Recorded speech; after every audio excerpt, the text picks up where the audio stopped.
ಅರ್ಹ ಮತದಾರ ಪಟ್ಟಿಯನ್ನು ಸಿದ್ಧಪಡಿಸುವುದು ಹಾಗೂ ಎಲ್ಲ ಅನರ್ಹರನ್ನು ಪಟ್ಟಿಯಿಂದ ಕೈಬಿಡುವಂತಹ ಒಂದು ಈ ಪ್ರಕ್ರಿಯೆಯಲ್ಲಿ ನಮ್ಮ ಜಿಲ್ಲೆ ಅಹರ್ನಿಶಿ ಕೆಲಸ ಮಾಡಿ ರಾಜ್ಯದಲ್ಲೇ ಪ್ರಪ್ರಥಮ ಪೊಸಿಷನ್ನಲ್ಲಿದ್ದು ಎಲ್ಲ ಮ್ಯಾಪಿಂಗ್ ಮತ್ತು ಡಿಜಿಟೈಸೇಷನ್ ಮಾಡ್ತಿರೋದ್ರಿಂದ ನಮ್ಮ ಜಿಲ್ಲೆಯಲ್ಲಿ ಒಂದು ಶುಭ್ರವಾದ ಅಂದರೆ ಕಂಪ್ಲೀಟ್ ಕ್ಲೀನ್ ಆಗಿರುವಂತಹ ಒಂದು ಮತದಾರ ಪಟ್ಟಿ ಬರುತ್ತದೆ ಅನ್ನೋದ್ರಲ್ಲಿ ಯಾವುದೇ ಸಂಶಯ ಇಲ್ಲ. ಜಿಲ್ಲೆಯ 5 ವಿಧಾನಸಭಾ ಕ್ಷೇತ್ರಗಳ ವ್ಯಾಪ್ತಿನಲ್ಲಿ ಈಗಾಗಲೇ SIR ಮತದಾರರ ಪಟ್ಟಿಯ ಪರಿಷ್ಕರಣೆ ಏನು ನಡೀತಾ ಇದೆ ಅದರ ಭಾಗವಾಗಿ 29ನೇ ತಾರೀಕು ಕಳೆದ ತಿಂಗಳು 29ನೇ ತಾರೀಕು ನಾವು ಮತದಾರರನ್ನ ಕರಡು ಮತದಾರರ ಪಟ್ಟಿಗೆ ಸೇರಿಸುವಂತ ಕೆಲಸವನ್ನ ಪ್ರಾರಂಭ ಮಾಡಿದ್ವಿ. ಈ ಕೆಲಸದಲ್ಲಿ ನಮ್ಮ BLOಗಳು ಎಲ್ಲರಿಗಿಂತ ಅತಿ ಹೆಚ್ಚು ಜವಾಬ್ದಾರಿಯುತವಾದಂಥ ಸ್ಥಾನ. ಅವರ ವ್ಯಾಪ್ತಿಯಲ್ಲಿ ಬರ್ತಕ್ಕಂಥ 250-300 ಕುಟುಂಬಗಳೇನಿದ್ದಾವೆ, ಮನೆಗಳೇನಿದ್ದಾವೆ, ಆ ಮನೆಯ 1000-1200 ಮತದಾರರು ಏನಿದ್ದಾರೆ ಅಷ್ಟೋ ಮತದಾರರನ್ನ ನೋಂದಣಿ ಮಾಡುವಂತ ಅವರಿಂದ ಗಣತಿ ನಮೂನೆಗಳನ್ನು ಪಡೆಯುವಂತ ಕೆಲಸವನ್ನ ಚಾಲನೆ ಕೊಟ್ಟರು. ನಂತರದ ಹಂತದಲ್ಲಿ ನಮ್ಮ BLO ಸೂಪರ್ವೈಸರ್ ಮೇಲ್ವಿಚಾರಕರು ಏನಿದ್ದಾರೆ, BLO ಮೇಲ್ವಿಚಾರಕರು ಅವರು ಕೆಲಸ ಮಾಡಿದ್ದಾರೆ. ಅವರ ನಂತರ ತಾಲೂಕಿನ ಹಿರಿಯ ಅಧಿಕಾರಿಗಳು 4ರಿಂದ 5 ಜನ ಹಿರಿಯ ಅಧಿಕಾರಿಗಳು, AEROಗಳು, ಅದರಲ್ಲಿ ತಹಸೀಲ್ದಾರ್ ಆಗಲಿ, EO ಅವರಾಗಲಿ, CDPO ಅವರಾಗಲಿ, ಇಂಜಿನಿಯರ್ಸ್ಗಳಿದ್ದಾರೆ, ಅಸಿಸ್ಟೆಂಟ್ ಡೈರೆಕ್ಟರ್ಗಳಿದ್ದಾರೆ, ಸಮಾಜ ಕಲ್ಯಾಣ ಇಲಾಖೆಯವರಿದ್ದಾರೆ, ಮಹಿಳಾ ಮಕ್ಕಳ ಕಲ್ಯಾಣ ಇಲಾಖೆ ಅಧಿಕಾರಿಗಳು, ಈ ರೀತಿ ಎಲ್ಲ ಇಲಾಖೆಯ ಅಧಿಕಾರಿಗಳು ಆ ಹಂತದಲ್ಲಿದ್ದಾರೆ. ತದನಂತರ ನೋಂದಣಾಧಿಕಾರಿಗಳು, ಒಂದು ವಿಧಾನಸಭಾ ಕ್ಷೇತ್ರಕ್ಕೆ ಒಬ್ಬರು ನೋಂದಣಾಧಿಕಾರಿ ಅಂತೇಳಿ. ಸೊ ಇಡೀ ವ್ಯವಸ್ಥೆ, ಇದರ ಜೊತೆಗೆ ಎಲ್ಲ ಇಲಾಖೆಯ ಸಿಬ್ಬಂದಿಗಳು, ಅದು ನಗರ ಸ್ಥಳೀಯ ಸಂಸ್ಥೆ ಇರಲಿ, ನಗರದ ಆಯುಕ್ತರು, ಅವರು ಕೂಡ AERO, ಅವರ ಅಧೀನದಲ್ಲಿರ್ತಕ್ಕಂಥ ಎಲ್ಲ ಬಿಲ್ ಕಲೆಕ್ಟರ್ಸ್ ಆಗಲಿ, ಏನು ನಗರಸಭೆ ವ್ಯಾಪ್ತಿಯ ಎಲ್ಲ ಸಿಬ್ಬಂದಿ ವರ್ಗದವರು, ಹೀಗೆ ಎಲ್ಲ ಆಯಾಮದಲ್ಲಿ ಎಲ್ಲರನ್ನೂ ತೊಡಗಿಸ್ಕೊಂಡು ಈ ಒಂದು SIR ಅನ್ನ ಪ್ರಾರಂಭ ಮಾಡಿದ್ವಿ. ತಮ್ಮೆಲ್ಲರ ಸಹಕಾರದಿಂದ ಇಡೀ ರಾಜ್ಯದಲ್ಲಿ ಚಿಕ್ಕಬಳ್ಳಾಪುರ ಜಿಲ್ಲೆ ಮೊದಲ ಸ್ಥಾನದಲ್ಲಿದೆ ಅಂತ ಹೇಳ್ತಕ್ಕಂಥದ್ದಕ್ಕೆ ನನಗೆ ಬಹಳ ಹೆಮ್ಮೆ ಆಗ್ತದೆ.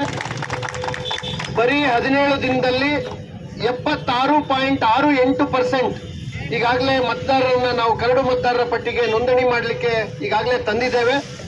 ಬಹಳ ದೊಡ್ಡ ಮಟ್ಟದ ಪರಿಶ್ರಮವನ್ನ ಇಡೀ ಜಿಲ್ಲೆಯ ತಂಡದ ಎಲ್ಲ ಸದಸ್ಯರು ಹಾಕಿರುವಂತದ್ದು. ಇವತ್ತು ನಾವು ಸಾಂಕೇತಿಕವಾಗಿ ಶಿಡ್ಲಘಟ್ಟ ನಗರದ ವ್ಯಾಪ್ತಿನಲ್ಲಿ ಈ ಅರಿವು ಮೂಡಿಸುವಂತ ಕಾರ್ಯಕ್ರಮ, ಇಡೀ ಪ್ರಜಾಪ್ರಭುತ್ವ ವ್ಯವಸ್ಥೆಯಲ್ಲಿ ಚುನಾವಣೆ ನಿರ್ಣಾಯಕ ಆಗುತ್ತೆ. ಶಾಸಕಾಂಗವನ್ನು ತೀರ್ಮಾನಿಸುವ ಚುನಾವಣೆಗಳು ನಿರ್ಣಾಯಕ ಆಗ್ತವೆ. ಆ ಚುನಾವಣೆಗೆ ನಿರ್ಣಾಯಕ ಅಂದ್ರೆ ಮತದಾರರ ಪಟ್ಟಿ.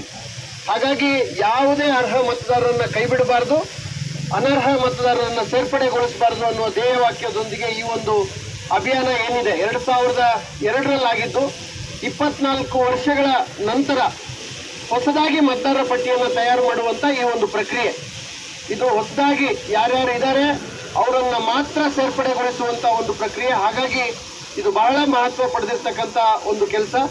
ಆ ಕಾರ್ಯದಲ್ಲಿ ಎಲ್ಲರೂ ಕೈ ಜೋಡಿಸಿದ್ದೀರಾ.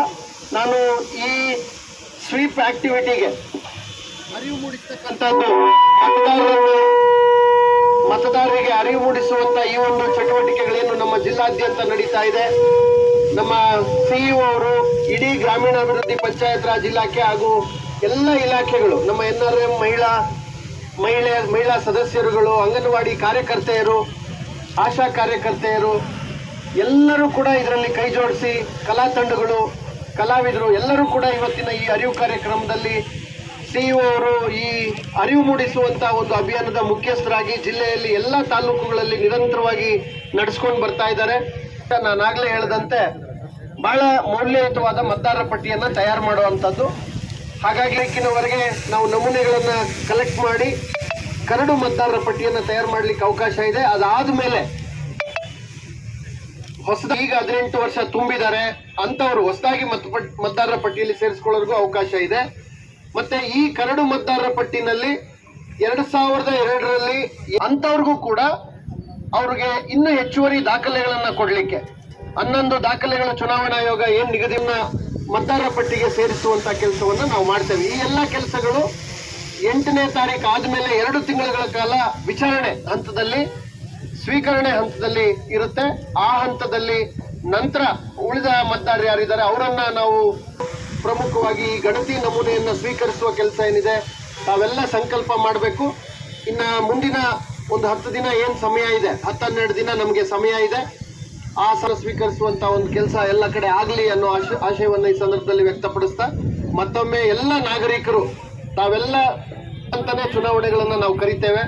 ದೇಶ ಕಟ್ಟುವ ಕೆಲಸದಲ್ಲಿ ತಮ್ಮನ್ನು ತಾವು ತೊಡಗಿಸ್ಕೊಳ್ಬೇಕು. ಏನೂ ದಾಖಲೆ ಬೇಕಾಗಿಲ್ಲ, ಬರೀ ಒಂದು ಸಣ್ಣ ಮಾಹಿತಿ, ಆ ಮಾಹಿತಿಯನ್ನ ನಮ್ಮ ಮಾಹಿತಿಯನ್ನ ಕೊಡ್ತಾರೆ. ಹಾಗಾಗಿ ಈ ಒಂದು ಮಾಹಿತಿಯನ್ನ ಪಡೆದು ನಮೂನೆಗೆ ಸಹಿಯನ್ನ ಹಾಕಿ ಕೊಡೋದ್ರ ಮೂಲಕ ತಾವೆಲ್ಲರೂ ಯಶಸ್ವಿಗೊಳಿಸ್ಕೊಡ್ಬೇಕು ಅಂತೇಳಿ ಕೋರ್ತೇನೆ. ಈ ಒಂದು ನಮ್ಮ ನಿರಂತರ